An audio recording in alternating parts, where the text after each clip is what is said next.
Today's gospel reading comes from the 14th chapter of Matthew, verses 22 through 33, which most of you should have in your bulletins on page 3. Immediately he, that is Jesus, made the disciples get into the boat and go on ahead to the other side while he dismissed the crowds. And after he had dismissed the crowds, he went up the mountain by himself to pray. When evening came, he was there alone, but by this time the boat, battered by the waves, was far from land, for the wind was against them. And early in the morning he came walking towards them on the lake. But when the disciples saw him walking on the lake, they were terrified, saying, "It is a ghost." And they cried out in fear.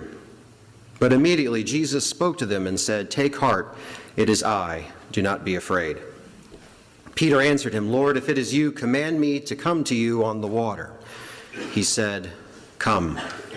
So Peter got out of the boat, started walking on the water, and came towards Jesus. But then he noticed the strong wind, and he became frightened. And beginning to sink, he cried out, "Lord, save me." Jesus immediately reached out his hand and caught him, saying to him, "You of little faith, why did you doubt?" When they got into the boat, the wind ceased, and those in the boat worshipped him, saying, "Truly, you are the Son of God." Would you pray with me? Gracious and holy God, God of almighty power, God of a mother's touch, with the comfort, the security, the reassurance, the guidance, the love, the support, and the strength that you offer. Be with us at this time. Help us to recognize that you are always with us, always watching over us, always caring and loving us. May the words of my mouth and the meditations of all our hearts be acceptable in thy sight, O Lord, our rock and our Redeemer. Amen. Right now we are moving through some of the miracles of Jesus in a sermon series entitled "Give Me a Sign."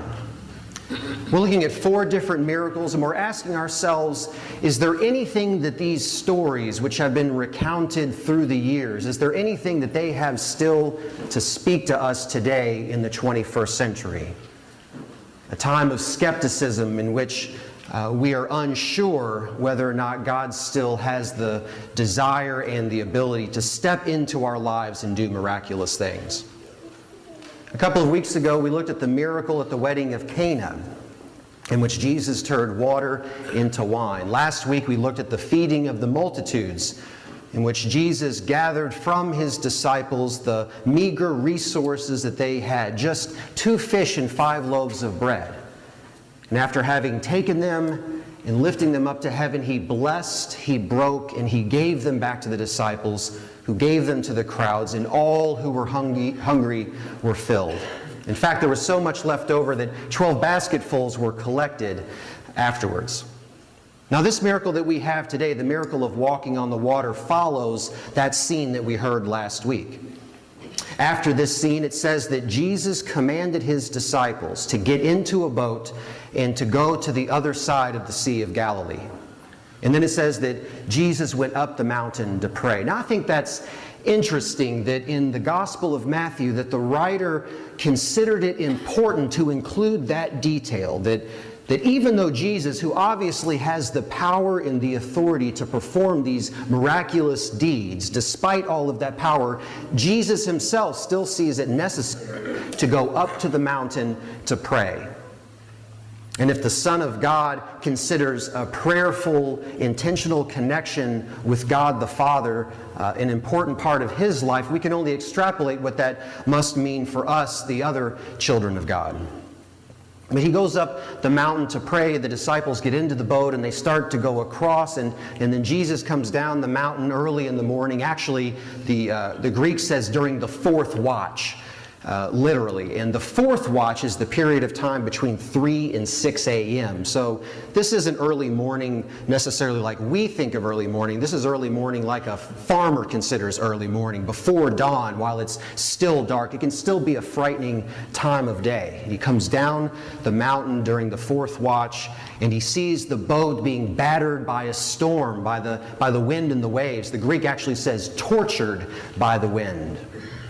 And so Jesus comes across the water, and the men in the boat who are frightened in the dark, who are in the middle of this storm in the Sea of Galilee, look and they see Jesus coming towards them, and they think to themselves, it must be a ghost. And Jesus says, "Do not be afraid, it is I." Now this is why it's important for us to know our Bibles, because the literal translation of that phrase there is not "it is I," it is "I am." I am is the divine name. When Moses met God at the burning bush, and God told Moses to go to Pharaoh and to demand that he set his people free, and Moses says, "Well, who is it that you want me to say sent me when I go to Pharaoh?" And what God says is, "Tell him that I am sent you. My name is I am. I am who I was. I am who I am. I am who I will be." This is the great I am that is speaking to you. And so when Jesus says to the disciples, "It is I," he is not just saying, "It is me," it's Jesus, it's your leader, it's this person that you know. He is also saying that even in the midst of this storm, the great divine presence of God, the great I am, is here among you. And then Peter responds. He says, "Lord, if it is you, command me to come out onto the water." And Jesus says, "Come." And so Peter gets out and he begins to walk on the water himself. Now this is amazing. You know, walking on the water is not unique to Christianity. There are other world religions that show images of deities, of gods walking on the water. The water in the ancient world is symbolic of chaos, of an untamable power, of uncontrollable destruction. It was the waters of the deep that the Spirit of God hovered over in the beginning of creation, which brought order out of disorder and chaos, which brought harmony out of danger and destruction. The water is this untamable force, and we see in different places in the ancient world religions that put their God walking on top of the water. And so that shouldn't be what surprises us when we see Jesus walking on the water, because we know his power, we know his authority from the rest of what we've read thus far. But what is remarkable is that our understanding of who the great Almighty is in Jesus Christ is not that it is just Jesus who has the power to walk on the water, that by his word he can command an ordinary human being, Peter, this imperfect person, the one that denies him 3 times, the one that turns his back on Jesus, the one who is always full of doubt, isn't quite sure. Peter, this ordinary person, is empowered to step out and walk on the water himself. Now, if this was a Baptist church, somebody would have said amen right there. Just checking. Peter, this ordinary person, is now stepping out and he is walking on the water. It is not just Jesus who can put the untamable chaos and power and destruction under his feet. It is now Peter himself, this ordinary man, who has all of this underneath him. He is walking towards Jesus. He has his eyes on Jesus, and so long as he has his eyes on him, he is above the water. But then he becomes aware of the storm. And he hears the wind, and he can feel the waves, and he suddenly becomes aware of the danger that is around him, and so he starts to sink. And at that moment he says, "Lord, save me," and it says immediately, Jesus reaches in and pulls him out of the water, and they get into the boat. And then Jesus says to Peter, "Oh, you of little faith, why did you doubt?" Now this phrase is interesting. I was talking about this with someone this morning. You could interpret that a couple different ways. You of little faith, why did you doubt? I think the most natural way that we read this is like, "Oh, you stupid disciple. Don't you realize who you're with? You of little doubt. Peter, when are you going to learn? I'm not going to be with you forever. And if I'm with you and you still have this little doubt, then what's it going to be like after I've gone? Peter, you have little doubt. If you don't have faith when I'm here, you're never going to have faith. Why did you doubt in me? Don't you know you were supposed to have superior faith? You were supposed to have perfect faith. You were supposed to have a great, big, enormous amount of faith when I'm with you. I think that's an unfortunate way to read it. I think it's a misinterpretation. I think the better way to read it is to consider what Jesus has already said in the Bible several times, which is a little faith is all it takes. It's Jesus that says that if you have faith the size of a mustard seed and you say to that mountain, move from here to there. This is what Jesus says to the disciples when he comes down off the mountain of transfiguration in Matthew 17, just a few chapters later. If you have the faith of a mustard seed, that mountain will move from there to here. If you have the faith of a mustard seed, nothing will be impossible for you. Peter, you have little faith. You have little faith. Don't you know a little faith is all it takes? All of the power is in the little. It's in the smallest thing. Now, when I considered this, I had to think about the fact that this is Mother's Day. And when I hear this idea that all the power to walk on water, to rise above the danger, to rise above all of the destructive forces in the world comes in the smallest amount of faith, I had to say, I've heard that before. This is something our mama taught us. All the power is in the little stuff. I'll tell you what I mean. If you go to my mama's house during Christmas time, and you look at her Christmas tree right about yay high for the past 30 years, you will find an ornament made by a 5-year-old. And it's not because it was made particularly well. It's not because it's any cuter than any other ornament that's out there. She puts this ornament on her tree. It's just a little bit of paper and cotton and some popsicle sticks that are glued together. She puts this on her tree, not the most prettiest ornament on the entire tree, because she understands that small, simple, pure love that comes from a child is what really, really matters. Now, you all know this. You can get Mom a $200 pair of earrings for her birthday. Even if you don't have $200, you can put it on the credit card, spend money you don't have to get Mama a pair of earrings for her birthday. But don't you think about getting it to her without a card. Don't you even think about giving it to her without a card that you have sat down and you have handwritten a note, because that is what shows the love and the care. It's in the smallest things. And 20 years later, you might go back to Mom's house and those earrings could be at the bottom of a jewelry box. But that card, there's a chance that card might still be on top of the dresser. Could still be in the front page of a photo album so she can turn to it from time to time and remember how she taught you. It's those small gestures that make a difference. You got to send a card of thank you when somebody gives you a gift. You need to give your wife some flowers for no particular reason at all, because you love her and you're supposed to show her that. When somebody dies, even if you don't know who it was, you go to the funeral. You go to the funeral to comfort the loved ones who were there, not because you have the power to erase their pain, not because you can bring anyone back from the dead, but to show that the presence of God is with them and it is reflected in your presence with them. It is those small gestures that make all the difference. This is something our mamas taught us, and it's right here in the text. If we back up a little bit earlier, I think we see something else that at least my mama taught me, which is that whenever we are sinking in the waves and the water is coming over our heads and it's a little bit too much and we find ourselves way out in the deep, don't be so full of pride that you can't reach out for help. Don't believe for a second that you were created to get through this thing alone. Whenever you're in trouble, you call out for help. You reach out for help. That's something our mothers taught us. I ran into Dave Charlton, the minister of First Christian Church Shelbyville, the other day at the funeral home, and I was telling him a little bit about the things that I found in this text that our mothers taught us, and I told him about reaching out for help, and he said, "Oh, not my mom." I said, "No, my mom would let me sink." And so I had to pay closer attention and recognize that sometimes it isn't our mothers that we cry out to in those moments. Peter doesn't say, Mama, help me. He doesn't say, yo, you all in the boat, please throw me a line or something to help pull me back in. He says, Lord, save me. And a good mother knows that there is a power that is greater even than her that looks over us.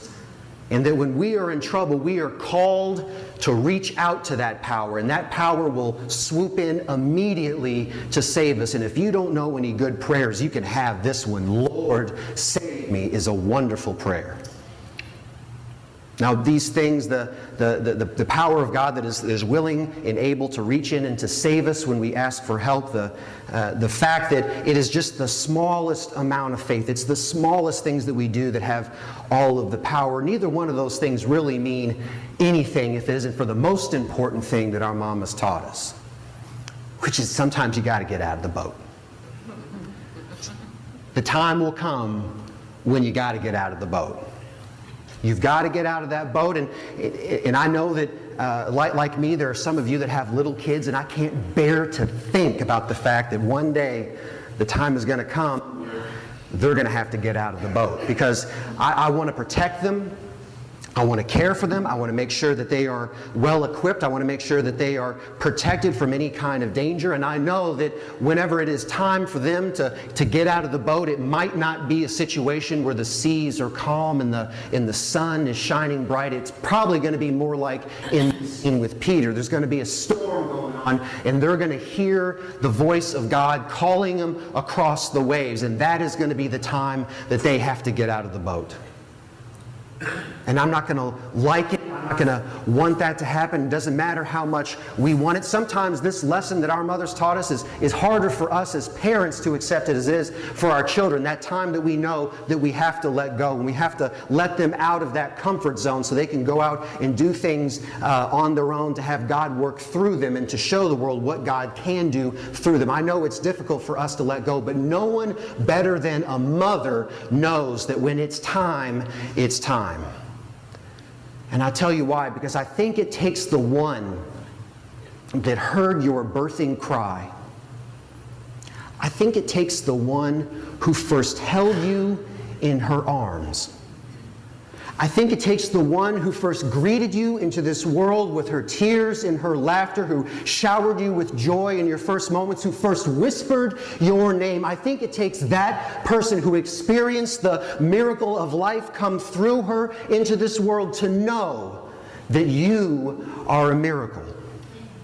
And it takes that kind of person who has experienced that kind of love to know that when the author of that miracle that is you calls your name, it is time for you to get out of the boat, no matter how much it hurts us, no matter how much it hurts our mothers.